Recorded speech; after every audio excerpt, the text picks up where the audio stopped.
नमस्कार, मैं हरेंद्र। आशा करता हूँ कि आप लोग सभी निरोग और स्वस्थ होंगे। कल मैंने जो एक कहानी सुनाई थी और कहानी सुनाने का शुरुआत और अंतिम में यह एक बात कहा था कि जब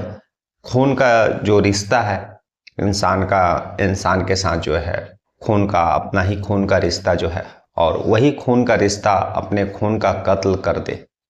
तो क्या यह मुमकिन है कि इंसान जो है अपने उस रिश्ते पर विश्वास कर पाएगा।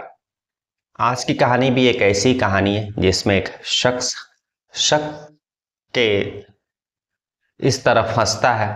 अपने पत्नी पर शक जो है इस तरह हावी होता है कि ना केवल वो अपनी जान लेता है बल्कि अपने 4 बच्चों को भी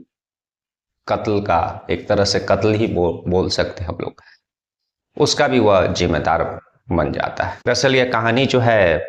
फरीदाबाद का है। फरीदाबाद का वल्लभगढ़, और उसी वल्लभगढ़ में एक सुभाष कॉलोनी, वहां पर एक शख्स मनोज महतो नाम करके रहा करता था। मूल रूप से वह लखीसराय का रहने वाला था, लेकिन 4-5 साल पहले वहां पर वह काम करने के लिए आया, और जब काम मजदूरी का काम करता था, काम ठीक ठाक चलने लगा, फिर जो है वापस जब वह छुट्टी में घर गया तो अपने पत्नी और बाकी जो है 3 बच्चों को उसी फरीदाबाद के सुभाष कॉलोनी में लेकर के आया और वहां पर रहा करता था, और साथ में वह मजदूरी का काम भी किया करता था। धीरे धीरे जो वह 3 बच्चों लेकर के आया था, तो फरीदाबाद में ही उसका और एक बच्चा होता है। कुल मिलाकर के 4 बच्चे थे, एक पत्नी जिसका नाम प्रिया महतो रहता है, और 4 बच्चे थे। और चारों जो थे वह 3 साल से 11 साल के उम्र का बीच के थे। मिला जुला कर सब चीज़ ठीक चल रहा था, लेकिन धीरे धीरे जो है देश में सारी जो घटनाएं इस तरह का आए दिन, जो पति पत्नी और पत्नियां जो है पति का कत्ल करवा रही है, एक्स्ट्रा मैरिटल का केसेस इतना बढ़ रहा है, यह सारी चीज़ें जो है मनोज महतो जो रहता है वह भी न्यूज़पेपर के माध्यम से, सोशल मीडिया के माध्यम से, क्योंकि वह मोबाइल भी उपयोग करता था, देखता सुनता है। और कहीं ना कहीं यही सारे जो खबरें हैं, यही सारी चीज़ें जो है उसके दिलो दिमाग में घर कर जाती है। और वह जो जब कभी वह घर जाता और उसकी पत्नी अगर अपने मायके भाइयों से और अपनी माँ से अगर बात करती, फिर भी उसको चिढ़ होता था, और वह अपने पत्नी को डांट करके बोला करता था कि तुम फोन पर बात मत करो। शुरुआत में तो जो उसकी पत्नी को भी मतलब मनोज के इस व्यवहार का उतना मतलब अंदाजा नहीं चला, लेकिन जब धीरे धीरे जब वह देखने लगी कि वह किसी भी शख्स से फ़ोन पर बात करती है, तो एक तरह से मनोज को जो है वह शक करने लगता है कि वह किसी गैर मर्द से बात कर रही है, जबकि वह ज़्यादातर अपने मायके जो लखीसराय था वहाँ पर ही ससुराल के लोगों और जो है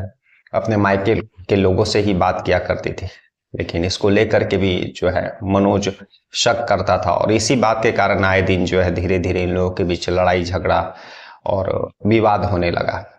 और अभी हाल में जो मंगलवार 2 दिन पहले, उस दिन भी जो है इन लोगों का इसी बात को लेकर के सुबह में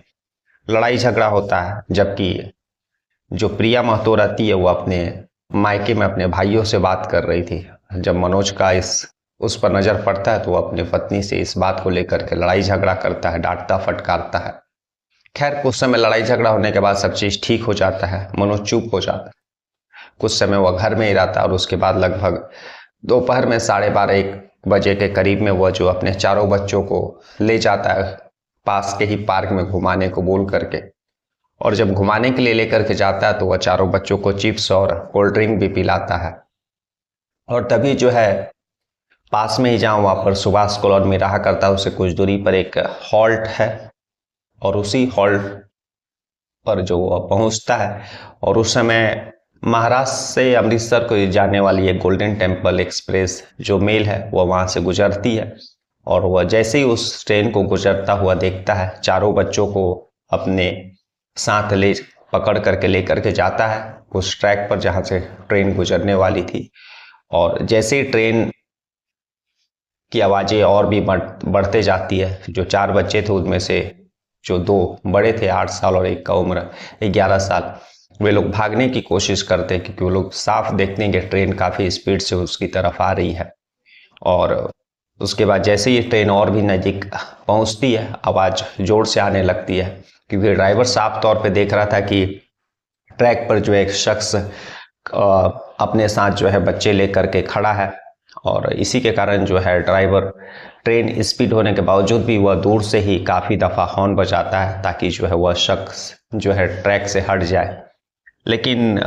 मनोज हटता नहीं और चारों बच्चे जब भागने की कोशिश करते तो उन लोगों को काफ़ी ज़ोर से जकड़ लेता है और उसके बाद जो है ट्रेन वहाँ से गुजर जाती है। इन चारों बच्चों के साथ मनोज के भी जो है चिथड़े उड़ जाते हैं। उन लोग का शव जो है पटरियों पर काफ़ी दूर तक जो है छत विछत अवस्था में फैल जाता है। लोगों को भी इसका अंदाज़ा नहीं था। फिर जब कुछ लोग वहाँ पहुँचते हैं तो देखते हैं और उसी में से जो है कुछ लोग पुलिस को इन्फॉर्म करते हैं। और उसके पहले जो है गोल्डन एक्सप्रेस मेल ट्रेन का जो ड्राइवर रहता है वह आरपीएफ को इन्फॉर्म कर चुका था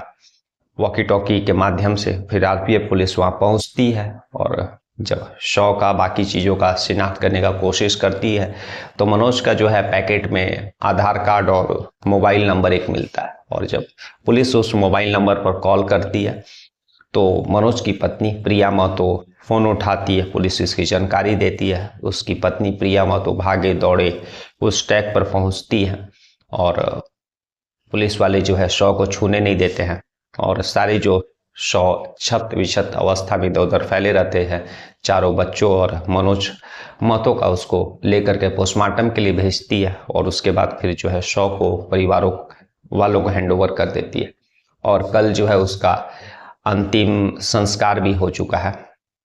कल ने परसों यानी बुधवार को ही उसका अंतिम संस्कार हो चुका है। अब पुलिस इस केस में तफ्तीश करती है तो शुरुआती तफ्तीश में यही चीज़ें बाहर आई है कि जो है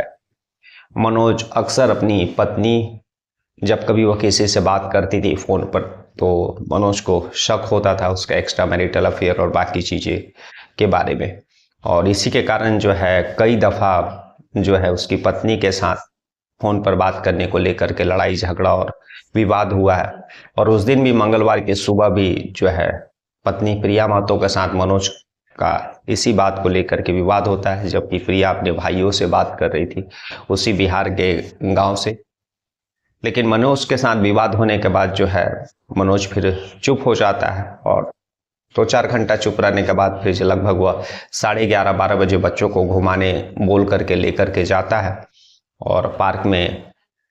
वह बच्चों को चिप्स और बाकी चीज़ें भी पिलाता है। लेकिन उसके ठीक आधे घंटे के बाद फिर नज़दीक में ही जो है एक हॉल्ट रहता है छोटा सा रेलवे स्टेशन, वहाँ मनोज अपने चारों बच्चों को लेकर के पहुँचता और फिर यह सारा वाकया या घटना जो है घटित होता है, जो लोगों ने चश्मदीदों ने बाद में जब पुलिस इन्वेस्टिगेशन में बाहर। फिलहाल पुलिस इस केस में और भी तफ्तीश कर रही है। लेकिन फिलहाल जो है शुरुआती तफ्तीश और पूछताछ में ही निकल करके बात आई है कि मनोज अक्सर अपनी पत्नी के चरित्र पर शक किया करता था और इसी को लेकर के विवाद होता था। और उस दिन भी विवाद हुआ था फ़ोन पर बात करने को लेकर के, जबकि उसकी पत्नी जो है मायके और ससुराल के लोगों से ही बात किया करती थी और इसी के कारण जो है उसने जो इस तरह का कदम उठाया। अब आप सोच सकते हैं कि इस तरह का मतलब शख्स मनोवैज्ञानिक तौर पर उसके दिमाग पर यह सारी चीज़ें कितना हावी था कि ना केवल वो अपनी जान लिया बल्कि अपने साथ उन चारों बच्चों का भी, जो कि ट्रेन नज़दीक आते हुए जब ट्रेन का जो आवाज़ आ रहा था, आवाज़ सुन करके भागने का कोशिश करते अपने पिता को छोड़ करके, लेकिन उसके पिता ने चारों बच्चों को जोर से जकड़ लिया था और ट्रेन जो है उन लोगों के ऊपर से क्रॉस कर जाती है। यह सोचने वाला विषय है कि एक व्यक्ति के शरीर पर किस तरह से शक और कोई चीज़ अगर हावी होता है तो वह किस हद तक जो है अपने आप को नुकसान पहुंचा सकता है। कल फिर ऐसी किसी कहानी के साथ मिलेंगे, तब तक के लिए नमस्कार, जय हिंद, जय भारत।